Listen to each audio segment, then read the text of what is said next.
Internet's RJ. Welcome back. Thanks for tuning into the show today. Now, today is Sunday, so you know what that means. We're going around the net with all the news you can use in the week that was and credit and finance. And on the docket for today, we have to once again stop by the good old House of Bilt to see what they're up to. We have Citi coming in with some potential changes, or at least a survey for the Strata Premier that we can overreact to. And the American Express Graphite card is here, so we'll offer some follow-up opinions on that as well. So, of course, if any of that sounds interesting to you, go ahead, press the subscribe button, and let's get to work. Now we'll lead off with Bilt Rewards. It's become a staple of the show somehow. They're just always in the news. So this time we've got a few stories, starting off with the good, and that is they have a new transfer partner. Something Bilt has always been really good at is grabbing just about everyone in the transfer game. This time they're adding Wyndham. So you can see the press release here. Nothing really crazy or different. Wyndham Rewards is now a transfer partner. Bilt points move at a 1-to-1 ratio, which is always what you want to see. And I believe you need to transfer over a minimum of 1,000 Bilt points at a time. So overall, not too bad. If you like Wyndham, fine. I would imagine there are better uses for Bilt points. You can turn them into more valuable currency. But, you know, at some level, people like what they like. And if you like Wyndham, then I think this is totally fine, and if you don't, well, it doesn't cost you anything, so be it. So, again, they're pretty good at that.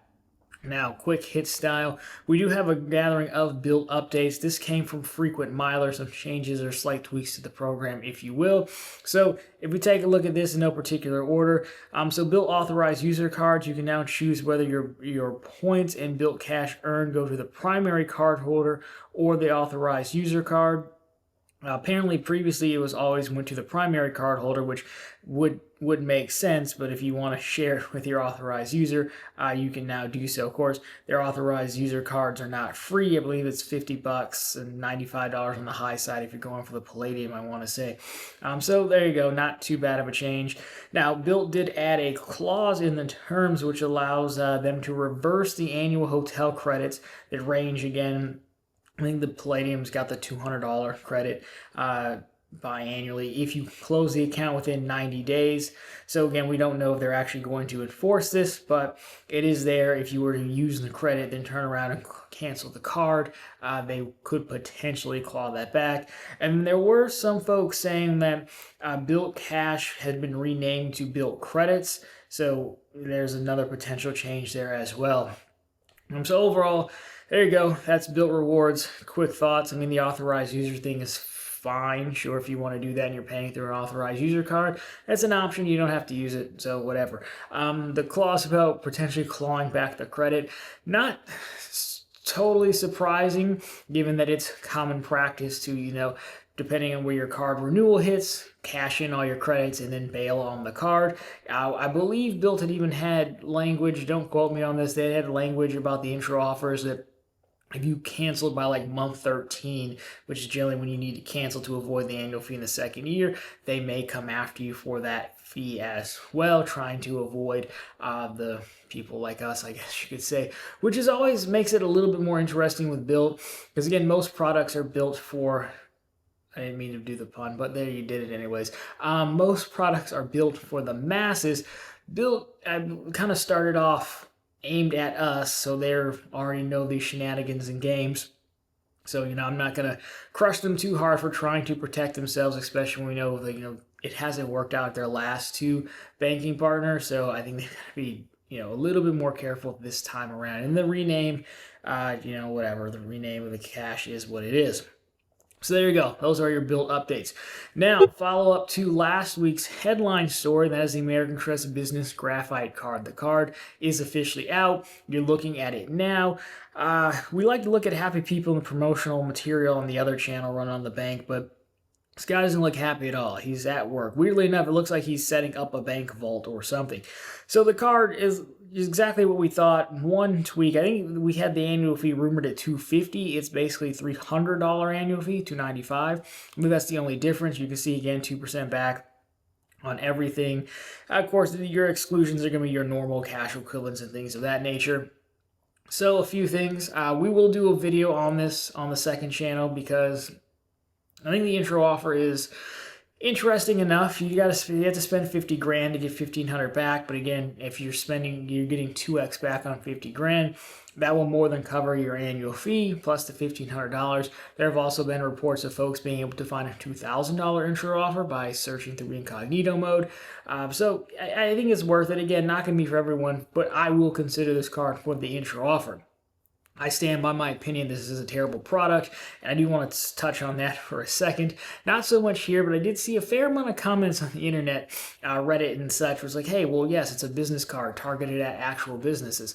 They're all business cards targeted at actual businesses. It's likely just too much work and effort to try to keep us out from getting them, but they know. But all the products are targeted at actual businesses. I don't think we can all of a sudden pull that out of the hat here. You're like, well, this one's clearly targeted. They're all targeted at small businesses, right? Even the ink cash that we love so much, and this, that, and the other. The other thing is that, I find it hard to believe, but I'm going to Chase, I would defend the Ink Premier. The Ink Premier is like $200 a year, 2% back on everything, plus 2.5% back on purchases of $5,000 or more.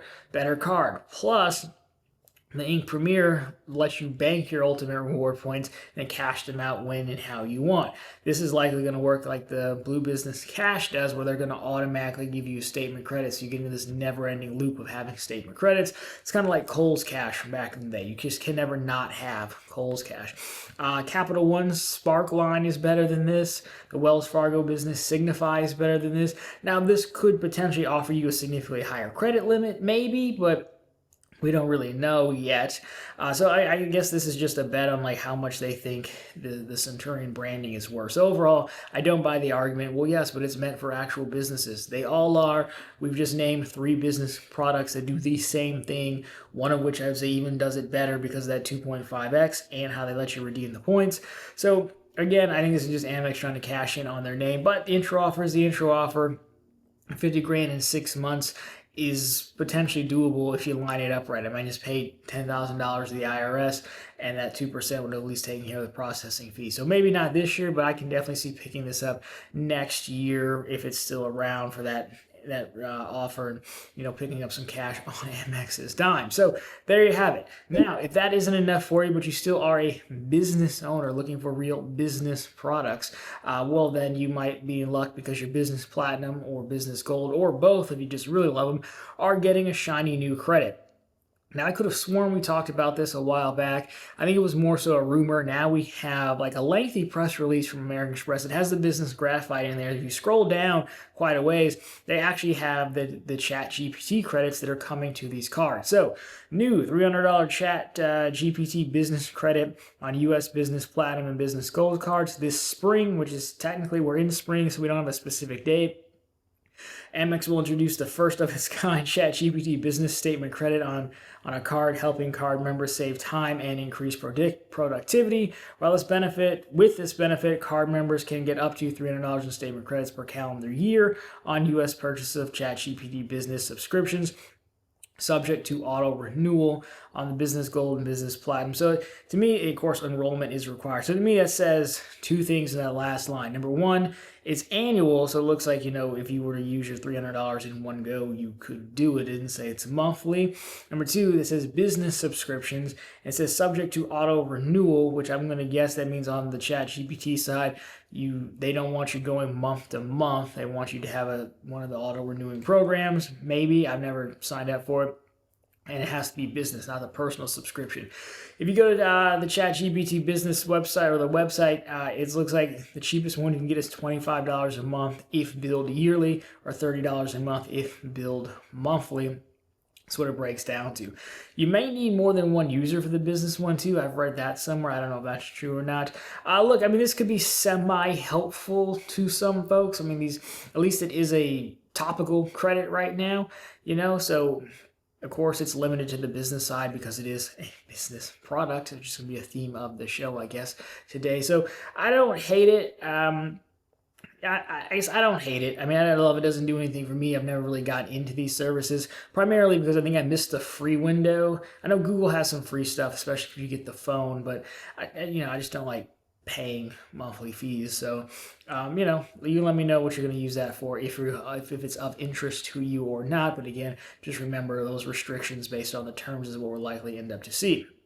Now, how is American Express affording all this cash back in credit? Well, because there's a new wave of Amex shutdowns. This isn't nearly as dramatic as someone will probably make it in their thumbnail or title. This is just more so for awareness' sake. The doctor had this posted.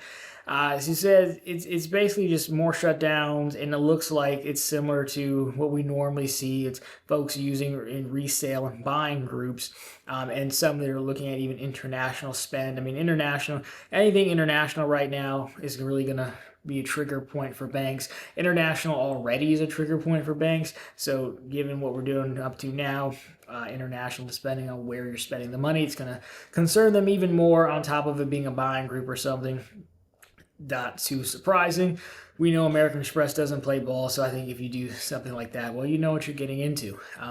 So there's that. Just be mindful. Now, last story, most interesting story. I came across this on Reddit on our credit cards or our churning, I believe. I have the full survey over at profitablecontent.com, our blog. It's always linked down below for you and on our homepage. And what it is that Citi is now sending out surveys for the Strata Premier about a potential refresh and, of course, price hike, which is interesting for two reasons. One, because it's a survey and we can overreact to it, which we're going to in a second. Number two, the card's not that old, and even then the name is new, but it's an exact copy of the Premier, which was the old version, except the travel benefit. So the card itself, if you look at the product line, I guess you could kind of say it is old, but why wouldn't you have just refreshed it when you changed the name? But either way, let's see what Citi is talking about. So, of course, you're looking at an annual fee hike from $95 to $195.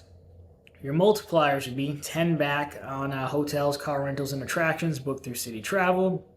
4 back on flights when booked through Citi Travel. They're bringing over the Citi Nights from the Big Brother Elite card. This time it's 4x on restaurants and dining on Citi Nights Friday and Saturday from 6 p.m. to 6 a.m. Up to $25,000 in spent annually. You're also looking at 2 back on restaurants at all other times, 3 back on flights and hotels booked directly in the airline from airlines and hotels, 3 back on select transit, 2 back at supermarkets, 2 back on gas and EV charging, 1 back on everything else. Your coupons are going to be your TSA pre or global entry. You get annual airport lounge access, 2 free airport lounge visits to Priority Pass. Their value limit is $70. You do get the annual splurge credit from the Big Brother card, $100 statement credit for purchase at American Airlines, Best Buy, Live Nation, $50 semi-annually. Annual hotel credit, $150 credit for bookings on Citi Travel, 2-night minimum, and $75 annually is how that's paid out, or $200 credit for hotels. So I guess you get it either or, $200 for hotels on the Reserve Collection bookings on Citi. So it might be one over the other you pick in the survey. Annual dining credit, $100 credit applied at checkout at select restaurants, $50 semi-annually. Benefits, no foreign transaction fees, travel protections and insurance. Hotel perks, then monthly digital wallet bonus points. And so that's what they're offering for $195. Now, the biggest problem is if you look at what the card offers today, just points and multipliers, it's pretty straightforward. You've got the 10 back, through Citi, but you've got the wide range of 3x, 3 points on air travel and hotels booked directly, 3 back on restaurants, on supermarkets and gas and EV charging. So they're seem to be clipping what I think they're doing or evaluating internally. My guess would be they're clipping the multipliers they're losing the most on and replacing it with this, because you're dropping on gas, which you can imagine is a big one. You're dropping at supermarkets, which you can imagine is a big one as well. And then travel, you're still getting it, but they're also trying to direct you through the portal. So, I don't love it. I don't want a $200 card. I don't. But the thing about it is, at least the splurge credit from what we've seen is easy enough to use. I mean, again, Best Buy sells gift cards. You can just use it there. They seem to right now be not overreacting to people buying gift cards. If you're in Citi's world, presumably American Airlines would be of interest to you. So I think the splurge credit kind of saves it. I don't know that this is a better card. I think it's a worse card, slightly more convoluted card. Also, it seems like here's a bunch of stuff to try to confuse you. That City Knights thing I really don't like. I really don't like it on the Elite. I don't like it here. But the splurge credit, again, kind of has me going like, yeah, it's fine, but I would move, I guess, in the order of $95 annual fee cards, which would, in my opinion, would be the Premier, the Journey, and the Sapphire Preferred, which is meh, and that one's going to be third place. I think I have the Premier as first for most people because the wide range of 3x, the simplicity of that $100. Yeah, the $100 hotel credit's a little bit annoying, but it's plenty usable given what we've seen and we just talked about from American Express. And then I'll go the Journey second. Obviously, the Journey is my choice because it's got 2 high multipliers that I need.